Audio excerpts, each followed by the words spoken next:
ओम साई राम। मैं साई सेवक। पिछले कई दिनों से बाबा को लेकर जो कंट्रोवर्सी चल रही है कि बाबा मुसलमान थे, बाबा ने मुस्लिम धर्म का प्रचार और प्रसार किया, बाबा का नाम चांद मिया था, वगैरह वगैरह, और इसके किसी भी तरह से लिखित स्वरूप में प्रमाण ना होते हुए भी एक कोई पाखंडी आके बात करता है कि बाबा चांद में थे, और अज्ञातवश कई हिंदू लोगों ने और कई लोगों ने इसे सच भी मान लिया। कई पाखंडियों का ऐसा कहना है कि बाबा चोरी और डकैती करते थे। अगर ऐसा होता तो उस वक्त अंग्रेजों का जमाना था। किसी भी अंग्रेजों के डायरी में इसके प्रमाण नहीं है, ना इसके उल्लेख है। बाबा 85 वर्ष तक 85 ईयर्स तक शिरडी में रहे थे, उनमें कहीं भी इसका वर्णन नहीं है, और ये जो आरोप किया हुआ है ये 100% झूठ है। उन्हीं अज्ञानी लोग को मैं थोड़े से कुछ प्रमाण देना चाहता हूँ, शास्त्रों के प्रमाण। सदगुरु साईनाथ महाराज यही साक्षात दत्तात्रेय प्रभु के अवतार है, इसके कुछ प्रमाण मैं आपको आज देना चाहूंगा। दत्तात्रेय महाराज जो ब्रह्मा विष्णु महेश इनके साक्षात एकत्रित रूप है, उनके पहले अवतार श्रीपाद श्री वल्लभ, इनके चरित्रामृत में इनका जीवन काल 1320 से लेकर 1350 तक रहा है। उन्हीं के सानिध्य में एक रहने वाला उन्हीं का भक्त जिसका नाम था शंकर भट्ट, इसने ही इस दिव्य महाग्रंथ की रचना की है।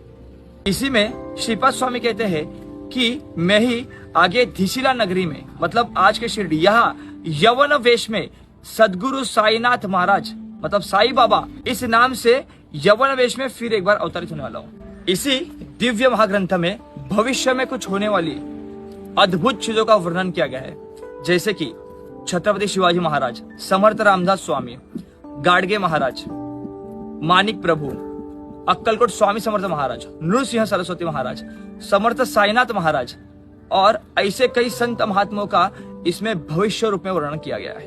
अक्कलकोट स्वामी समर्थ महाराज ने कहा था, अब से मेरा निवास शिरडी यहाँ होगा।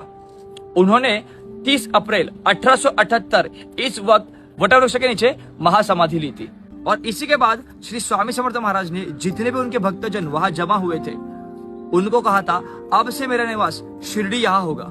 कई मूर्ख पाखंडियों का ऐसा कहना है कि सदगुरु साईनाथ महाराज ये अंग्रेजों के खबरी थे। अगर ऐसा होता तो लोकमान्य बाल गंगाधर तिलक जो कट्टर हिंदुत्ववादी स्वतंत्र सेनानी थे, क्या ये बाबा का दर्शन लेने शिरडी यहाँ जाते? ये सिर्फ बाबा का दर्शन लेने शिरडी ही नहीं गए, तो बाबा के साथ इन्होंने खाना भी खाया था। इसी के कुछ प्रमाण भी है।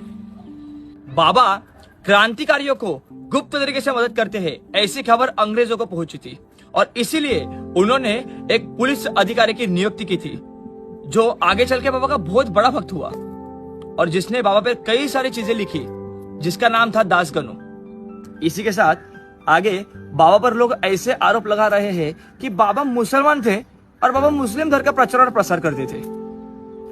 अगर ऐसा होता तो बाबा के दोनों कान छिदवाए गए थे, जो हिंदुओं के 16 संस्कारों में से एक संस्कार है, जिसको कर्णवेधन संस्कार कहा जाता है। बाबा जिस मस्जिद में रहते थे, गिरी पड़ी मस्जिद थी वो, बाबा ने उसका नाम द्वारका माई रखा था। बाबा हमेशा कहते थे कृष्णा की ही द्वारका माई। बाबा ने उसका जुम्मा मस्जिद वगैरह ऐसा कुछ नाम नहीं रखा था। आप मुझे एक ऐसा मौलवी या मौलाना लाके दिखा देना जो मस्जिद में रामनवमी मनाता हो, जो मस्जिद में दीपावली मनाता हो, जो मस्जिद में कृष्ण जन्माष्टमी मनाता हो। बाबा ये सारे त्योहार बड़े धूमधाम से मनाते थे। बाबा मुसलमानों को राम राम और हिंदुओं को अल्लाह मालिक कहते थे। बाबा ने सभी को सर्वधर्म समभाव की शिक्षा दी है। पिछले महीने में जब शिरडी गया होता, तब अब्दुल बाबा के वंशजों के साथ मेरी कुछ बातचीत हुई। अब्दुल बाबा ये बाबा के निस्सिम भक्त थे। उनके वंशजों से बात करते मुझे समझा कि उन्होंने गीता पढ़ी हुई है, उनको गीता का पूरा ज्ञान था। उन्होंने दत्त पुराण पढ़ा हुआ है, उन्होंने श्रीमद् भागवतम पढ़ा हुआ है, उन्होंने श्रीपाद श्री वल्लभ चरित्रामृत पढ़ा हुआ है, उन्होंने ऐसे कई सारे हिंदू शास्त्रों के पढ़ाई की हुई है। अगर बाबा इस्लाम धर्म का प्रचार और प्रसार करते तो क्या अब्दुल बाबा के ही वंश रहने वाले वो हिंदू धर्म के शास्त्रों का पढ़ाई करते थे? इसलिए ये भी आरोप सरासर झूठ है। बाबा का अभिषेक होता है, बाबा का रुद्राभिषेक होता है। जब भी बाबा को सुबह काकड़ आरती के वक्त मंगल स्नान किया जाता है, तब विष्णु सहस्त्र नाम का पठन होता है। आज भी शिरडी में बाबा की काकड़ आरती, मध्याह्न आरती, धूप आरती और शेष आरती, ये चारों आरतियां ये हिंदू सनातन धर्म से ही की जाती है। वहां पर कोई भी नमाज नहीं पढ़ रहा।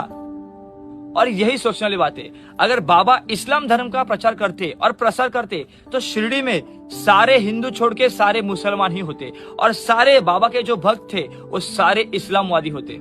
और इसी में आगे श्रीपाद श्री वल्लभ चरित्रामृत में 45 अध्याय में श्रीपाद स्वामी हनुमान जी को धरती पर सदगुरु वेश में अवतार लेने के लिए कहते हैं और उनकी सायुज्यता मुक्ति हनुमान जी को देते हैं और अब से ये साईनाथ इस नाम से संबोधन किया जाएगा, ऐसा आशीर्वाद देते हैं। मैं सभी हिंदू सनातनियों को आवाहन करता हूँ और हाथ जोड़कर नम्र विनंती करता हूँ कि आप श्रीपाद श्री वल्लभ चरित्रामृत ये जरूर पढ़िए और बाबा के बारे में जो सत्य है, जिसके प्रमाण उसमें दिए हुए, ये जरूर गौर कीजिए।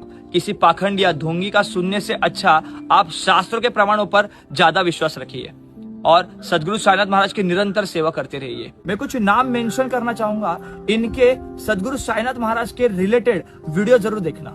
साई बाबा की अमृतवाणी, इसके पवार काका, सिद्ध योगी अभिषेक दादा वैरागी, आनंदी वास्तु के आनंद पिंपलकर जी, कालीपुत्र कालीचरण महाराज।